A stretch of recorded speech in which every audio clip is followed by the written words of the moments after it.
Thank you, Mr. President. Senator Pia Cayetano is seeking the floor. May I move that she be What is recognized, Mr. President? the pleasure of the lady from Taguig and Pateros? Thank you, Mr. President.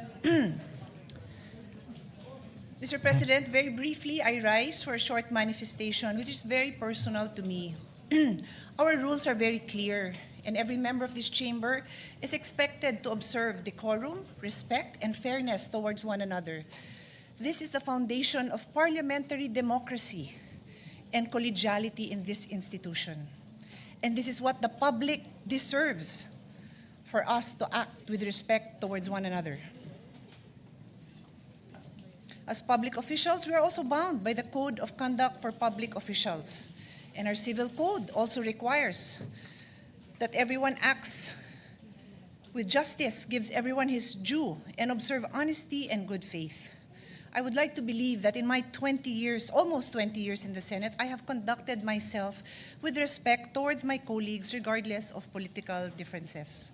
Mr. President, today, a public statement was made by our colleague, Senator Ping Lacson, which was also posted in his YouTube page, suggesting that my vehicle was used to assist Senator De La Rosa in entering the Senate premises, which I quote, "Ang pagkakaalam ko, at least silang dalawa lang mag-ate, Cayetanos, ang nakakaalam tungkol kay Bato na darating. Dahil ang pagkakaalam ko, nakasakay si Bato sa kotse ni Senator Pia." Before I proceed, welcome, Senator Bato. I am happy na nakapasok ka. Wala akong problema na nakarating ka. But Mr. President, I go back. Sinabi man niya na sa pagkakaalam niya, ang katanungan ko po, Mr. President, nag-abala ba kayo mag-double check? Bago niyo yan sinabi sa public.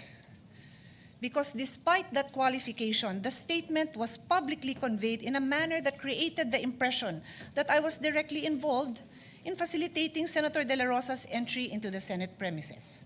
Again, okay lang po sa akin na nakarating siya dito. Wala ho akong problema doon. Let me state this clearly and unequivocally. That statement is false. Senator De La Rosa did not ride in my vehicle, nor did I have anything to do with facilitating his presence in the Senate last Monday. Hindi ko nga alam na darating siya. Nalaman ko lang na darating siya dahil ang minority floor leader na kapatid ko tumayo dyan, and he addressed the Senate President and nagpasalamat siya sa public service ng Senate President, Senator Tito Sotto, which I also believe is well-deserved. Sinabi niya na maganda ang pakitungaan sa kanya ni Senate President Tito Sotto. And then sinabi niya na we have the numbers and Senator Bato is present. Nagulat din ako. Katabi ko si Lawrence, ako, nagulat ako, wala akong idea. Hindi ko alam kung nasan siya, hindi ko alam na malapit na siya. I have no idea kung nasan siya. So kung paano nadamay ang kotse ko is a mystery to me, dear colleagues, and the public. In fact, Senator Kiko can attest, you saw me downstairs sa basement dahil pareho kami dyan madalas dumaan at sabi niya pa sa akin, dito kayo nagdidiskusyon ng staff mo, hindi na dun sa hagdanan dahil ilang beses ko na siya naharangan sa hagdanan, sa hallway na napakakitid, na nagdidiskusyon with my staff. Sabi ko, nga, haba ng mga diskusyon namin. Siguro naman kung dala ko si Senator Bato, medyo kinakabakabahan ako na makita ako dun ni Senator Kiko, di ba? So, it is a mystery to me.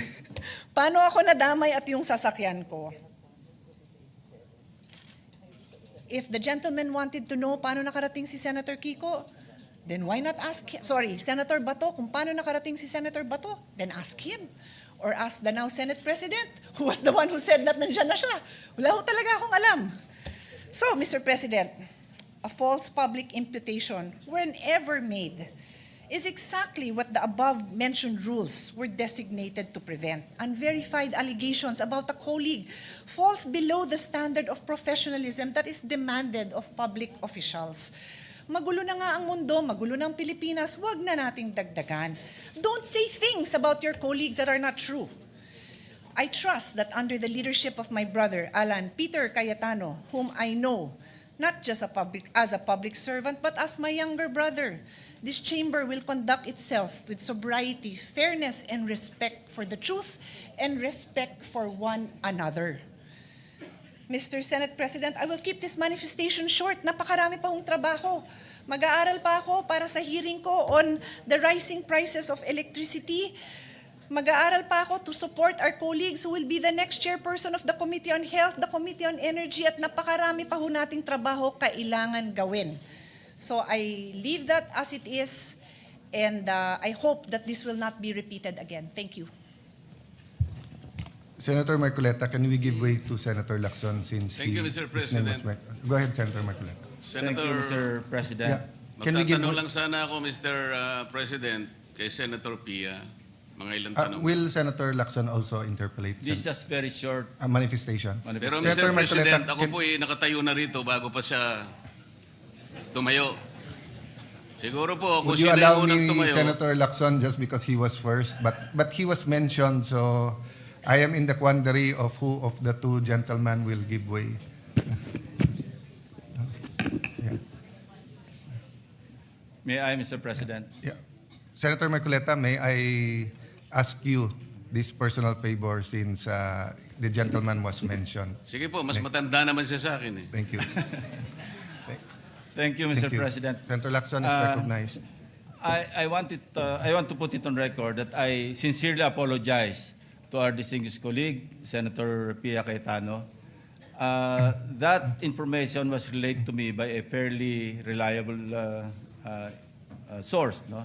And if that was a mistake, then I sincerely apologize. I thought I made a public statement because I thought it was just a very not really a serious matter, but because maski saan sumakay si Senator Bato, as everybody would agree, it is of no moment. No? Sa amin siguro, kung malaman namin kay Senator Ligardo pa nakasakay, baka doon pa kami magkaroon ng issue. Pero maski kanino pa siyang nakasakay na sasakyan, lalo na from the majority, sa tingin ko wala naman pong problema, walang issue. Kaya parang inisip ko, okay lang yung i-share ko yung information that I received from, ang sabi ko, from a fairly reliable source. Now, if it is false, then, or even if it is not false, then I sincerely apologize, Mr. President. Well, Senator Pia said that she will leave it at that, so I will not refer it to any committee. Senator Lacson apologized, you accepted. If I may just interject that it might seem innocent, Senator Lacson, but to those who are commenting, they think it's a crime, even because people got confused with the timeline, that when he got here, we didn't know there was an ICC warrant and everything. I told the media after my sister speaks, sa akin siya nakasakay, and I did not tell my sister, and I did not tell many of the members in the majority that he will attend. Ang sabi ko lang, please be there. Senator Marcoleta. Mr. President, tatanong ko lang po sana kay Sen Pia, kung halimbawa po ako'y nakisakay sa kanyang sasakyan, siya po ba o ako'y nakagawa ng isang krimen dito sa ating bansa?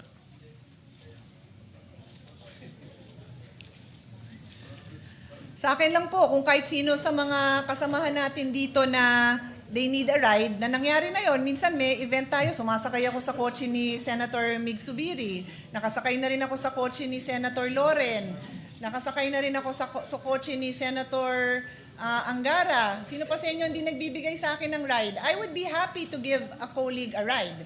But I'm just saying, that's why I had to repeat na I don't have an issue with Senator Bato arriving in the Senate. I have an issue with the aspersion of malice na parang patago kong pinarating dito na gamit ang kotse ko na walang katotohanan.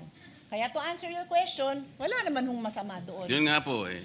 Siya na rin po ang umamin na wala naman pong masama, ay ba't kinakailangan pong gawan pa po ng post yun?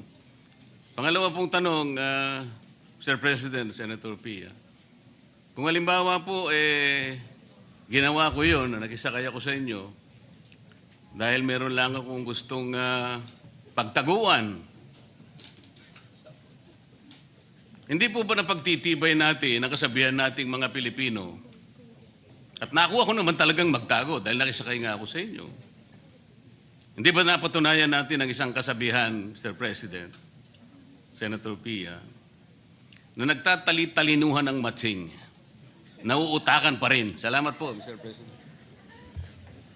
Mr. President, this is not a response to Senator Marcoleta some questions or statements, but I just also want to put on record na yung tinatanggap ko po yung apology ni Senator Lacson. Wala akong problema sa akin yon. Kaya lang po, ako yung nakikiusap sa lahat ng kasamahan natin na mag-ingat naman tayo sa statements because these are very troubling times. Everybody's so sensitive.